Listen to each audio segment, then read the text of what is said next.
이제 날이 더워지면서요.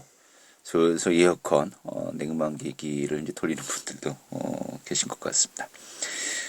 집이 제일 시원하고 제일 편하다 할 때가 또 다가오는데, 이럴 때 정말 시원한 또 조용한 집에서 좋은 책 한 권씩 또 읽으면 정말 좋은 시간이 되지 않을까 싶은데요. 자, 오늘도 월요일 책갈피 함께 하도록 하겠습니다. 오늘 책 소개해 주실 안정환 작가 자리했습니다. 어서 오시죠. 네, 안녕하세요. 네, 반갑습니다. 자, 오늘 어떤 책 준비해 오셨죠? 자, 이번엔 낭만적 연애와 그 위의 일상이라는 알랭 드 보통의 소설을 소개해 드리겠습니다. 네, 알랭 드 보통. 사실 우리나라에서 굉장히 인기가 높아요. 좀 왜 그런 걸까? 라는 또 분석하는 분들까지 있습니다만은 일단 좀 잘 모르시는 분들 위해서 소개 좀 해주시죠. 우선 알랭 드 보통은 1969년 스위스 취리히에서 태어났습니다. 그러니까 스위스 사람이라고 보는 게 맞죠. 태생은 원래 프랑스 아니었나요? 프랑스 아니었어요. 이 스위스 네. 사람인데 예. 나중에 영국에서 활동을 많이 합니다. 영어 그래요? 작품을 예, 많이 예, 내서 예. 캠브리지 대학에서 역사학을 전공하고 킹스 칼리지 대학에서 철학 석사를 받았으며 하버드에서 철학 박사 과정을 밟던 중 작가로서의 길을 걷게 되는데요. 23세에 발표한 첫 소설 왜 나는 너를 사랑하는가를 시작으로 우리는 사랑일까? 키스 앤 테레이는 일명 사랑과 인간관계 3부작 시리즈가 전 세계 20개국에 번역 출판되면서 독자들을 매료했습니다. 네. 의도적으로 지극히 평범한 인물, 플롯을 구축해서 사랑이라는 인간 보편의 감정을 내밀하게 담아낸 대담한 소설들로 이 시대의 스탕달 닥터 러브라는 별명을 얻고 있죠. 네. 이후 그가 철학에 필요한 여러 삶의 영역들에 대해서 폭넓은 통찰을 보이고 있다고 합니다. 네. 사실 그 공부한 이력을 보면은 인문학에 있어서는 정말 소위 요즘 뭐 스펙이라고 하죠. 예. 엄청난 그 이력인 것 같습니다. 뭐 그게 요즘 제너럴리스트라고 그래가지고 스페셜리스트하고 이제 쌍벽을 이루는 그런 분야가 있는데 예. 그 중에서 아주 유명한 분이라고. 그래요. 뭐 예. 케임브리지 대학에서 역사학을 전공하고 또 하버드에서 철학 박사 예. 과정을 겪고요.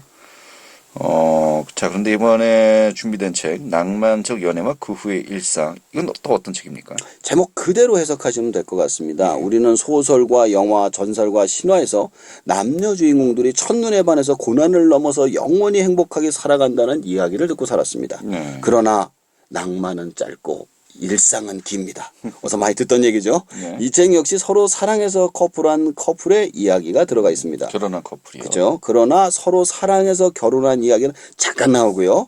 결혼 이후의 치열한 일상에 대해서 아주 현실적으로 들어가 있습니다. 예. 기혼 남녀들이 읽으면 좋을 책일까요? 모든 사람들이 읽으면 좋을 책 같습니다. 그래요. 예. 결혼한 이후에 치열한 일상이라. 예. 좀 구체적으로 어떤 그 이야기가 나오는 겁니까? 자, 결혼을 해서 맞벌이를 하는 부부가 있었습니다. 남자는 주 5일 근무를 하고 있고 여성은 주 3일 근무를 파트타임으로 하고 있었죠. 근데 각자 치열하게 생활을 하고 각자 일을 분담해서 하고 있다고 생각하면서 살고 있었습니다. 그런데 어느 날인가 목요일 날 저녁에 아내가 잠자리에서 이렇게 말을 하죠. 내일 커튼 좀 달아줘. 남편은 짜증이 났죠. 내일은 금요일이야. 나는 시간이 없어. 그 정도 일은 당신이 해야 되는 거 아니야? 라고 말이죠. 아내는 알았다고 대답을 하고서 둘은 서로 간에 섭섭한 감정에 말은 하지 않지만 복잡한 생각을 하기 시작하죠. 그래요.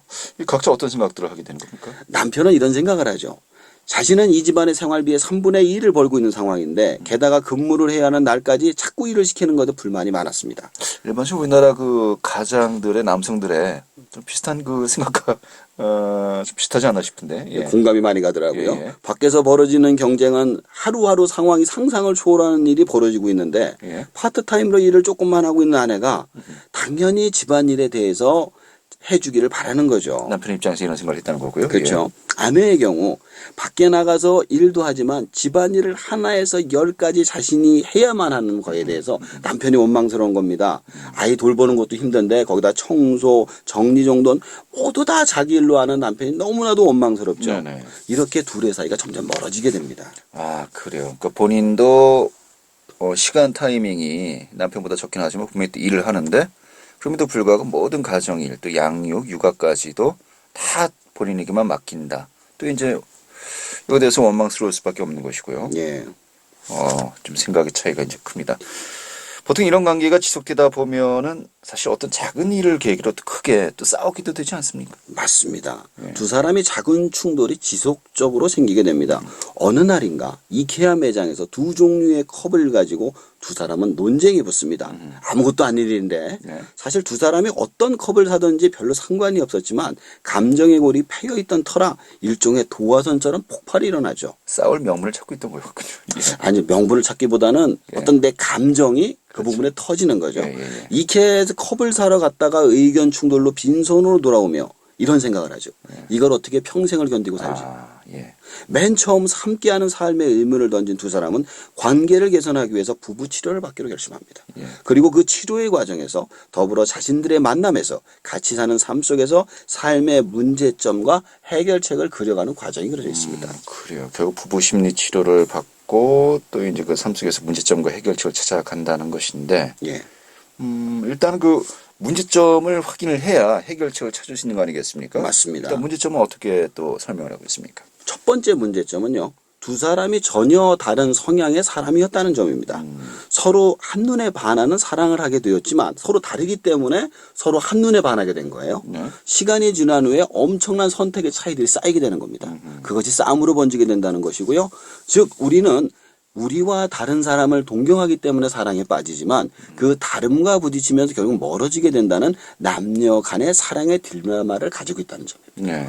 두 번째는 서로가 가지고 있는 낭만적 사랑에 대한 환상 때문입니다. 우리는 어려서부터 많은 동화와 영화, 신화와 소설 등에서 남녀가 만나서 사랑에 빠지고 결혼해서 영원히 행복하게 살았다는 환상을 세뇌당하고 있죠. 그래서 결국 완벽한 사랑, 결혼 생활에 대한 환상에 빠져들게 됩니다.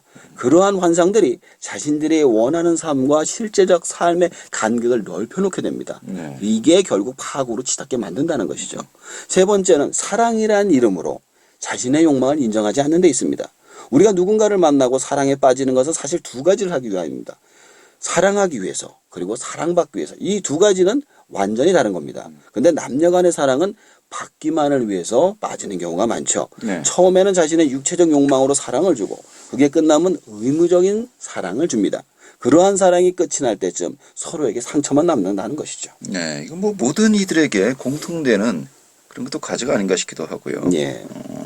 어떤 뭐 특정한 부부를 예를 들면서 모든 이들에게 고민거리를 안겨주었다라는 볼 수가 있겠는데, 예. 그럼 이런 문제점들을 어떻게 넘어설 수가 있을까요? 첫 번째로는 다름을 인정해야 합니다. 내 남편과 아내와 나하고는 전혀 다른 사람이고 내 생각대로 움직이지 않고 내 감정을 말로 하지 않으면 알 수 없는 사람임을 인정해야 합니다. 이렇게 인정을 하면 확실히 자신의 역할을 대해서 분리하고 살아가는데 감정적 충돌이 줄어듭니다. 네. 감정적 충돌의 횟수만 줄어도 결혼 생활이 확실히 편해진다고 해요. 네. 두 번째로 현실을 인정해야 됩니다. 즉 낭만적 사랑의 환상에서 벗어나야 됩니다. 그런 건 영화나 소설에서 나오는 요정 같은 것임을 알아야 된다는 것이죠. 현실은 두 사람이 살기 위해서 끝없이 갈등하고 타협하는 과정이라는 현실에 대해서 인정할 때 비로소 제대로 된 결혼 생활을 할 수 있습니다. 그 완벽한 결혼 생활의 환상을 벗어나 대략 80% 정도 만족하는 결혼 생활을 기대하는 게 좋다고 하죠. 80% 정도만 만족해도 괜찮은 거 아닌가요? 그렇죠. 굉장한 거죠. 예. 세 번째는 자신의 욕망을 인정해야 합니다. 내가 사랑받기 위해서 결혼을 했으며 상대 역시 그러함을 인정할 때 서로 간의 욕망이 협상이 가능해지거든요. 앞에서 이야기한 것처럼 자신의 입장과 생각을 명확히 이야기하고 상대한테도 정확히 원하는 것을 말하도록 할 때 평소에 충분한 대화가 가능해집니다. 네. 그런 얘기 있잖아요. 많이 싸우는 부부가 그래도 오래 같이 산다고 그런 거죠. 그러니까 충분히 서로에 대한 협상을 하기 때문에 이게 가능한 네네. 거거든요. 사실 무관심이 제일 무서운 거 아니겠습니까? 맞습니다. 예, 예. 자, 알랭드 보통 그럼 저자는요, 여기서 사랑이란 어떤 것이라고 좀 정의를 내리고 있습니까? 그 저자의 말을 따와서 말씀을 드릴게요. 우리는 사랑을 시작하는 것에 대해서 과할 만큼 많이 알지만 유지하는 것에 대해서 무모하리 많지 않은 것이 없다. 그러면서 진정으로 필요한 사랑의 기술은 시작하는 데 필요한 것이 아니라 유지하는 법에 관한 것을 현실에 부딪히면서 배우는 수밖에 없다라고 이야기를 해주죠. 네, 그래요. 이 작가님은 이 책 보면서 어떤 생각하셨습니까? 법륜스님 생각이 잠깐 나더라고요. 네네. 어떤 사람이 법륜스님한테 물었습니다. 사랑이란 무엇냐고. 그때 이렇게 대답하셨어요. 사랑이란 가장 지독하고 이기적인 감정이다. 만약 이 앞에 남자고 여자고 간에 팔 하나 다리 하나 눈 하나 없고 돈도 직업도 없는 사람을 가져다 놓고 사랑에 빠져라 하면 아무도 빠지지 않을 것이다. 결국 첫눈에 반한 사랑, 목숨을 거는 사랑이란 모두 다 자기의 이기적인 욕심의 끝에 있는 감정이기 때문에 서로에게 원하는 것을 얻고서 살다 보면 원수가 되는 것이다. 네. 그 이유는 자신의 욕망을 얻고자 결혼을 했지 상대방의 욕망을 채워주고자 결혼을 한 것이 아니기 때문이다. 그래서 남자가 남자를 잘 알고 여자가 여자를 잘 안다는 것은 그 사람들이 현명해서가 아니라 그 사람을 욕망의 눈으로 바라보지 않고 같이 생활할 사람으로 바라보기 때문이다. 이게 라고 하신 얘기가 생각이 나더라고요. 알겠습니다. 좀 많이 우리가 또 경청해야 될 또 그런 또 명제가 아닌가 싶네요. 네, 오늘 잘 됐습니다. 고맙습니다. 예, 감사합니다. 네, 안정환 작가였습니다.